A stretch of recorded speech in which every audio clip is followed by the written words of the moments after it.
Olá, irmãos, a paz do Senhor Jesus, tudo bom com vocês?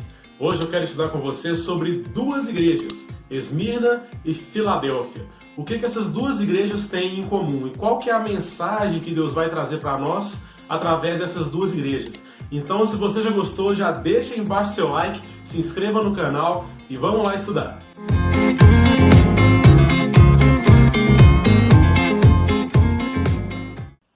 E para a gente já dar início nesse estudo, eu quero começar lendo com vocês o texto de Apocalipse 2, onde vai falar sobre a igreja de Esmirna primeiro, tá? E nós vamos analisar os mesmos pontos. O que Deus tem, como que Jesus se apresenta para a igreja, né? O que Jesus tem a favor dessa igreja, o que Jesus tem contra essa igreja, qual que é o conselho que Jesus dá para essa igreja e qual que é a promessa que Jesus fala para o seu povo através dessa igreja. Então, acompanha comigo a leitura, lá de Apocalipse, o capítulo de número 2, a partir do versículo 8, que vai falar sobre a igreja de Esmirna. Olha só, ao anjo da igreja em Esmirna escreva, essas são as palavras daquele que é o primeiro e o último, que morreu e tornou a viver.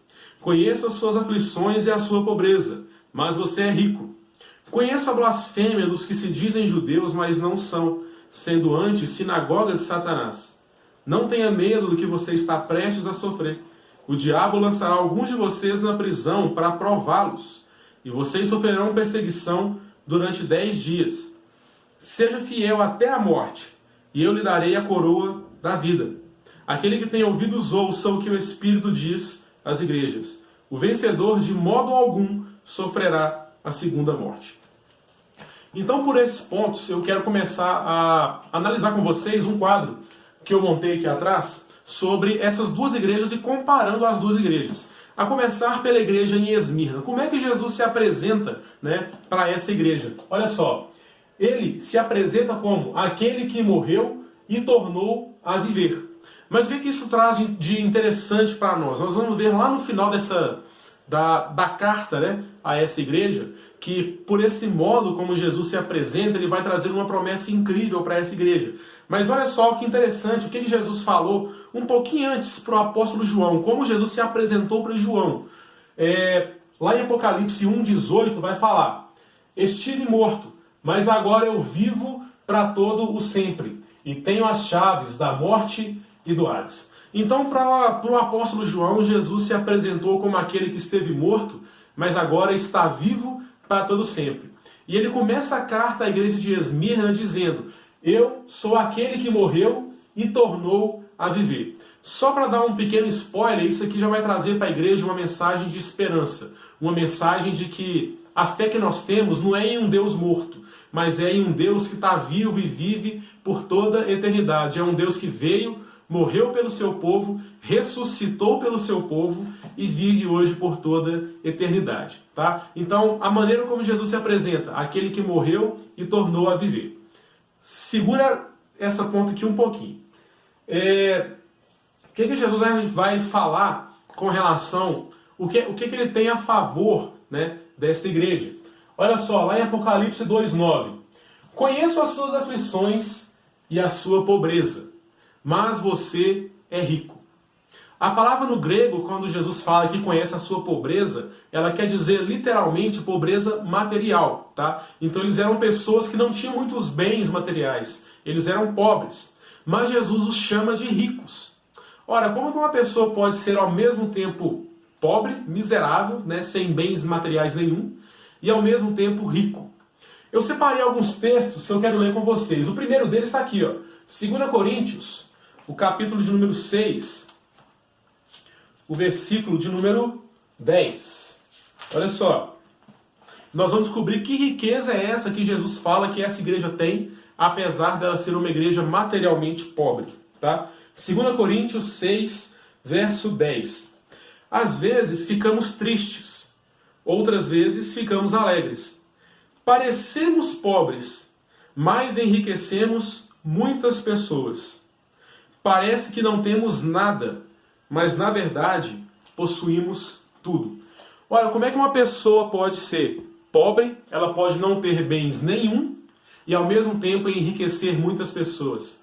Como é que pode parecer que a pessoa não tem nada, mas ao mesmo tempo ela possui tudo, né? Vamos continuar lendo aqui os outros textos. Eu vou ler com vocês agora Tiago, o capítulo de número 2, o versículo de número 5. Ouçam, meus amados irmãos, não escolheu Deus os que são pobres aos olhos do mundo, para serem ricos em fé e herdarem o reino que ele prometeu aos que o amam? Então Tiago está falando que é o seguinte: Deus ele escolheu aqueles que são, aos olhos do mundo, pobres. Aqueles que aparentam não ter nada. Tá? Não que isso vá dizer que os que são ricos não são salvos. Não é isso. Tá? Porque salvo é aquele que crê em Jesus. É aquele que crê no seu nome e crê que ele morreu para os salvar e ressuscitou para os salvar. Tá? Mas Deus ele escolheu aqueles que, aos olhos do mundo, não tem nada, para mostrar tudo o que possuem. Aqueles que aos olhos do mundo não são nada, para mostrar aquele que é tudo em todos. Tá? E Tiago está falando exatamente isso aqui. Vou ler de novo. Ouçam, meus amados irmãos, não escolheu Deus os que são pobres aos olhos do mundo, para serem ricos em fé, e herdarem o reino que ele prometeu aos que o amam?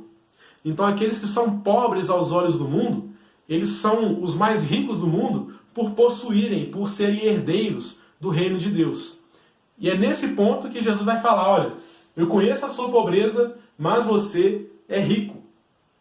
Quero ler um outro texto com vocês. Lucas 12, os versículos 20 e 21. Contudo Deus lhe disse: insensato, essa mesma noite a sua vida lhe será exigida, ou essa mesma noite você vai morrer. E então, quem ficará com tudo o que você preparou? Assim acontece com quem guarda para si riquezas, mas não é rico para com Deus.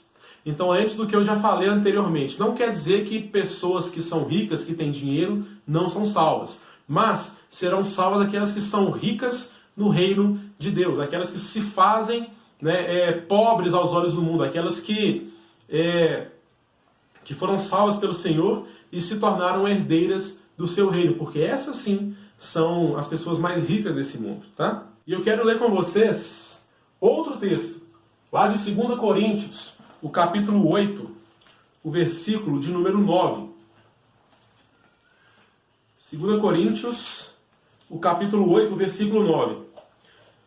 Pois vocês conhecem a graça do nosso Senhor Jesus, que, sendo rico, se fez pobre por amor de vocês, para que por meio da sua pobreza vocês se tornassem ricos.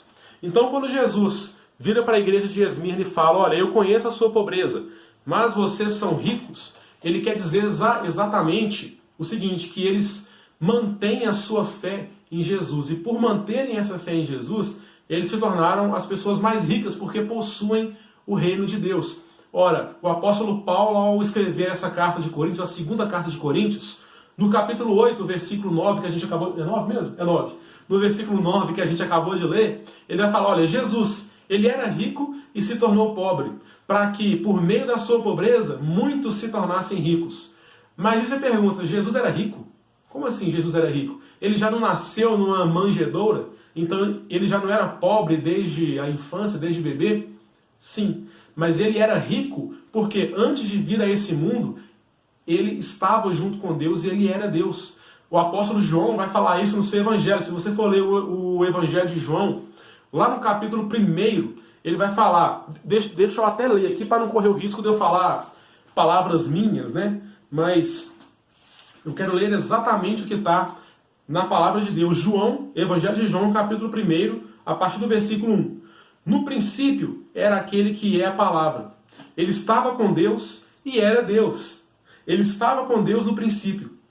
Todas as coisas foram feitas por intermédio dele, e sem ele, nada do que existe teria sido feito. Nele estava a vida, e esta era a luz dos homens. A luz brilha nas trevas, e as trevas não a derrotam. Surgiu um homem enviado por Deus, chamado João. Ele veio como testemunha para testificar acerca da luz, a fim de que por meio dele todos os homens crescem. Ele próprio, ele João, não era a luz, mas veio como testemunha da luz. Estava chegando ao mundo a verdadeira luz, que ilumina a todos os homens. Verso 10. Aquele que é a palavra estava no mundo, e o mundo foi feito por intermédio dele, mas o mundo não o reconheceu. Agora presta atenção nisso aqui. Veio para o que era seu, mas os seus não o receberam.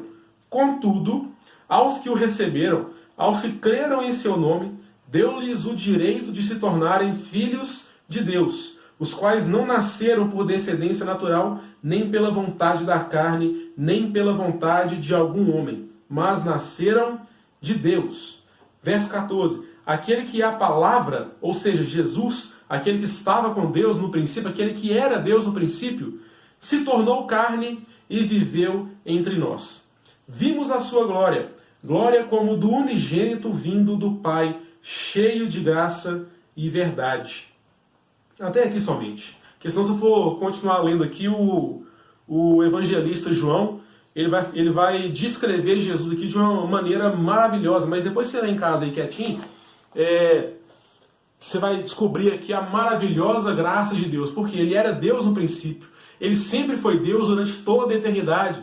Mas em um período da história, ele deixou a sua glória, ele deixou a sua majestade, ele deixou a sua riqueza, ele deixou tudo de lado, veio e se tornou carne, nasceu de uma virgem, para que, se tornando pobre, para se tornar pobre, deixou toda a sua majestade, deixou o seu reino, para se tornar humano, para se tornar carne, para que, por meio da mensagem dele, por meio da sua pobreza, que ele se fez, muitos viessem a se tornar ricos, muitos viessem a ser herdeiros daquele reino que ele por um breve momento deixou, mas ele voltou a possuir esse reino após a sua ressurreição. E por meio da crença nessa palavra, muitos se tornam ricos, ricos para com Deus, ricos na fé. E é exatamente isso que Jesus vai falar sobre a igreja de Esmirna. Olha, eu conheço as suas aflições e a sua pobreza, mas você é rico. Ou seja, apesar de tudo que você está passando, suas aflições, sua pobreza material, você acha que você não tem nada, mas você é rico para comigo, Jesus falando, Você é rico para com Deus. Você possui o reino, você já é herdeiro desse reino. Este estudo continua na parte 2. Link na descrição.